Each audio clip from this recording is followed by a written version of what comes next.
बिस्मिल्लाहिर्रहमानिर्रहीम। अस्सलामुअलैकुम नाज़रीन कराम, नई वीडियो में आपको खुश आमदीद कहते हैं। मैं जिस तरह से हालिया वीडियो में अर्ज़ कर चुका हूं कि काजी फ़ाइज़ ईसा का ऐसे माहौल में इस तरह से कौमी असम्बली जाना और वहां पर बैठकर तकारीर सुनना, जिसके बारे में ख़ुद उनको कहना पड़ा कि ये सियासी तकरीरें हैं, मैं उनसे इत्तेफाक नहीं करता। लेकिन वो बैठकर सुनते रहे और वो लोग जिन पर इल्ज़ामात रहे, वो लोग जिन पर संगीन तरीन पाकिस्तान में करप्शन के इल्ज़ामात हैं, उनके साथ बैठकर तकरीरें करना, उनसे हाथ मिलाना, फिर जिनको रिलीफ दे चुके हैं, जिस तरह इसहाक डार हैं, हुदैबिया पेपर मिल केस में उन्हें रिलीफ दिया था, उनके साथ बैठना, गप्पे हाँकना, फिर 90 दिन के अंदर इलेक्शन के हवाले से सवाल पर जवाब उन्होंने नहीं दिया, तो ये बहुत से सवालात उठाने का मूजिब बने, वजह बने। और अब हुआ ये है कि वकला बिरादरी की जानिब से सुप्रीम जुडिशल कौंसिल में दरख्वास्त दी गई है कि मिसकंडक्ट किया है जस्टिस काजी फ़ाइज़ ईसा साहब ने। अब ये बहुत बड़ी पेशरफ्त है, बहुत बड़ी ब्रेकिंग न्यूज़ है। सुप्रीम कोर्ट के सीनियर जज चीफ जस्टिस काजी फ़ाइज़ ईसा की जानिब से संगीन मिसकंडक्ट का इर्तिकाब हुआ है। वकला बिरादरी ने सुप्रीम जुडिशल कौंसिल में दरख्वास्त के ज़रिए काजी फ़ाइज़ ईसा के खिलाफ कार्रवाई की इस्तदा की है। सुप्रीम जुडिशल कौंसिल ने जस्टिस काजी फ़ाइज़ ईसा के खिलाफ बाज़ाब्ता रेफरेंस भी दायर किया है। रेफरेंस आर्टिकल 209 के तहत दायर किया गया है। ये सदर को भी भिजवा चुके हैं। और अब आप देखिएगा कि ये मामला कितना बढ़ गया है। पीडीएम ने ये कोशिश की कि दिखाया जाए कि उमर अत्ताब बंदियाल ही सिर्फ मसला है और उसके बाद सब सेट है। काजी फ़ाइज़ ईसा का सुप्रीम कोर्ट की जानिब से अकेले बतौर जज आना, कहते हैं कि हमने सबको दावत दी थी, लेकिन सिर्फ काजी फ़ाइज़ ईसा ही क्यों आए, जबकि ये कहा जा रहा है कि उनके जितने भी हम ख्याल या करीबी जजेस थे, जिससे भी उन्होंने मशवरा किया, उन्होंने कहा कि आप मत जाएं, माहौल ऐसा नहीं है, आपको नहीं जाना चाहिए। फिर वो हुकूमती सीटों में उन लोगों के साथ बैठे हैं, जबकि वो आइन भी तोड़ रहे थे, आइन की पामाली कर रहे थे, वहाँ पर बयानात सारे आइन के खिलाफ दिए जा रहे थे, इलेक्शन के खिलाफ दिए जा रहे थे। उस वक्त उनका बैठना और सियासी तकारीर सुनना, जो कि इमरान खान के खिलाफ थी, इलेक्शन के खिलाफ थी, सुप्रीम कोर्ट के खिलाफ थी, चीफ जस्टिस ऑफ पाकिस्तान के खिलाफ थी, वहां सुप्रीम कोर्ट को, चीफ जस्टिस ऑफ पाकिस्तान को गंदी गलीज बहन की गालियां देने वाले लोग बैठे हुए थे, तालियां बजा रहे थे, काजी फ़ाइज़ ईसा के लिए डेस्क बजा रहे थे, वो वहां पर गए, तो जाहिर है कि यह मामला बहुत ज्यादा खराब नजर आ रहा है। फिर एक सहाफ़ी ने यहाँ तक बात की कि काजी फ़ाइज़ ईसा को वहाँ पर पैगामात भेजे गए मोबाइल पर कुछ सहाफ़ियों ने कि आप पर तनकीद हो रही है। इस पर काजी फ़ाइज़ ईसा ने वजाहतें दी, कोई कम अज़ कम 3 दफ़ा उन्होंने कहा कि गलत हुआ है, सियासी तकरीरें थीं। फिर उस सहाफ़ी को चैलेंज किया गया तो उन्होंने सबूत के तौर पर वीडियो क्लिप भी शेयर किया कि मुझे कह रहे थे कि मैं गलत हूँ, ये देखो अब क्या होता रहा है। अब जो रेफरेंस है वो गुजरांवाला डिस्ट्रिक्ट बार के सदर चौधरी परवेज आबिद की जानिब से आर्टिकल 209(5) के तहत दायर किया गया है, जिसमें जस्टिस काजी फ़ाइज़ ईसा को आर्टिकल 209 के तहत ओहदे से हटाने की इस्तदा की गई है।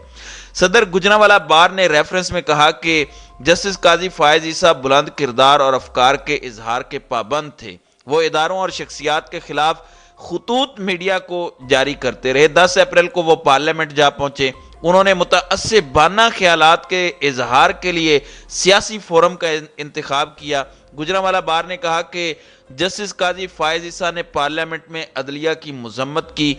अना की तस्कीन के लिए वो रियासती शख्सियात को तनकीद का निशाना बनाते रहे। वो जजिस से मुतालिक ज़ाब्ता अखलाक की धज्जियां उड़ाने के मुर्तकिब हुए। सुप्रीम जुडिशल कौंसिल दस्तूर के आर्टिकल 209(8) के तहत इनका कड़ा मुहासबा करे और इन्हें फौरी ओहदे से हटाए। सदर गुजरांवाला बार की जानिब से रेफरेंस की कॉपी सदर पाकिस्तान डॉक्टर आरिफ अलवी को भिजवा दी गई है। अब दूसरी जानिब एक और भी दरख्वास्त है कि जल्दी इस रेफरेंस को सुना जाए। इससे पहले मैं आपको ये बता दूं कि मुगीस अली जो एक जर्नलिस्ट हैं, हम न्यूज़ के प्रोड्यूसर हैं, उन्होंने अपने ख्यालात का इजहार किया और बताया भी कि कुछ लोग हैं जो काजी फ़ाइज़ ईसा के साथ जो है वो राब्ते में थे जब वो पार्लियामेंट में थे, और उनको बता रहे थे। इस पर जाहिर है कुछ लोगों ने सवालात उठाए कि आप ये कैसे कह सकते हैं। तो इसके बाद मुगीस अली ने एक वीडियो क्लिप शेयर किया।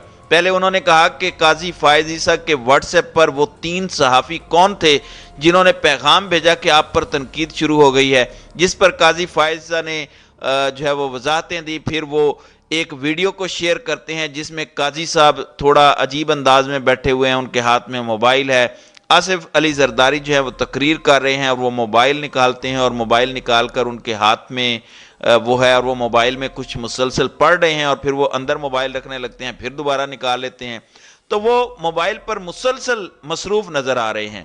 اب اس پر مغیث علی نے کہا کہ کچھ لوگوں کی تسلی ثبوت دیکھ کر بھی نہیں ہوتی کیونکہ ان کا مقصد ہی کچھ اور ہے، ریکارڈ کے لیے ویڈیو پیش خدمت ہے کیونکہ کچھ فاتر العقل کہہ رہے ہیں کہ موبائل استعمال ہی نہیں کیا، تو واقعی موبائل نظر آ رہا ہے اور یہ سب کچھ کرتے نظر آ رہے ہیں، صاف نظر آ رہا ہے کہ وہ کسی سے مسلسل رابطے میں ہیں۔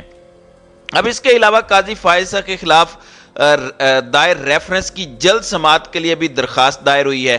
جسٹس قاضی فائز عیسیٰ کے خلاف دائر ریفرنس کی جلد سماعت کے لیے جو درخواست دی گئی ہے اس میں یہ درخواست جو ہے وحید شہزاد بٹ نامی شہری نے دی ہے، جس میں کہا گیا کہ جسٹس قاضی فائز عیسیٰ نے آج تک اپنی منی ٹریل نہیں دی اور اپنے اثاثے آج تک ظاہر نہیں کیے۔ درخواست میں کہا گیا کہ جسٹس قاضی فائز عیسیٰ کی اہلیہ نے 13.5 کروڑ کی جائیدادیں خریدیں، سرینا عیسیٰ اب ان جائیدادوں کی منی ٹریل نہیں دے سکیں۔ درخواست گزار کا کہنا تھا کہ انکم ٹیکس نے ان جائیدادوں پر 3.5 کروڑ کے ٹیکسز عائد کیے۔ سپریم جوڈیشل کونسل کو 2019 میں ریفرنس بھجوایا۔ دائر درخواست میں کہا گیا کہ معاملہ حساس اور قومی نوعیت کا ہے، سپریم جوڈیشل کونسل سے استدعا ہے ریفرنس کی جلد سماعت کی جائے۔ تو یہ سب کچھ ہو رہا ہے۔ کیوریٹیو ریویو واپس لینے کا معاملہ تھا، اس پر چیف جسٹس نے فیصلہ بھی محفوظ کیا۔ پھر آپ جانتے ہیں کہ وزیر اعظم آزاد کشمیر سردار تنویر الیاس خان کو یہ کہنے پر کہ میں تمہارا دھواں نکال دوں گا، آزاد کشمیر کے ججز کے بارے میں انہوں نے کہا تھا، تو ان کو نااہل کر دیا ہائی کورٹ نے، اور سپریم کورٹ نے بھی انہیں ریلیف نہیں دیا، سیٹ سے بھی اور وزیر اعظم کی کرسی سے بھی وہ اب گئے ہیں۔ تو اب شہباز شریف کو بھی لالے پڑے ہوئے ہیں کہ وہاں صرف دھواں کہنے پر یہ ہوا، تو یہاں تو دھواں دھار تقاریر ہوئیں، بہت گالیاں دی گئیں، مریم نواز نے تصاویر تک چلائیں، پتہ نہیں کیا کچھ ہوا۔ تو اب یہ معاملہ بگڑتا چلا جا رہا ہے۔ اس کے ساتھ ہی عمر عطا بندیال نے جوڈیشل کمیشن کا اجلاس بھی طلب کیا ہے اور اس میں ججز کی تعیناتی کا معاملہ ہے۔ اجلاس میں پشاور ہائی کورٹ کے نئے چیف جسٹس کی تقرری پر غور ہوگا۔ چیف جسٹس عمر عطا بندیال نے 13 اپریل کو جوڈیشل کمیشن کا اجلاس طلب کیا ہے۔ تو جناب معاملات جو ہیں بڑی تیزی سے آگے بڑھ رہے ہیں اور یہ معاملات خراب ہو رہے ہیں کیونکہ حکومت نے اس ٹہنی کو کاٹا ہے جس پر وہ خود بیٹھی تھی، یعنی آئین۔ ریاست پاکستان حکومت جو ہے وہ کسی نے یہ نہیں سوچا، انہوں نے اداروں میں ٹکراؤ پیدا کیا، اداروں کے خلاف سازشیں کی، صرف ٹریپ کرنا مقصد تھا۔ اب قاضی فائز عیسیٰ کو بھی اس لیے لایا گیا تھا کہ جن سے ہم یہ آئین توڑوا رہے ہیں ان کو بتائیں کہ صرف عمر عطا بندیال تک مسئلہ ہے، جب قاضی صاحب آ جائیں گے تو سب سیٹ ہو جائے گا، تم نے گھبرانا نہیں ہے۔ تو یہ اس وقت کی صورتحال ہے۔ قاضی فائز عیسیٰ کو خود اپنے لالے پڑے ہوئے ہیں کیونکہ انہوں نے اپنے کوڈ آف کنڈکٹ کی واضح خلاف ورزی کر کے اپنے ہی پاؤں پر کلہاڑی مار دی ہے۔ تو ناظرین کرام، آپ کی اس ویڈیو کے حوالے سے کیا رائے ہے؟ آپ اپنی رائے کا اظہار کامنٹ سیکشن میں ضرور کیجئے گا۔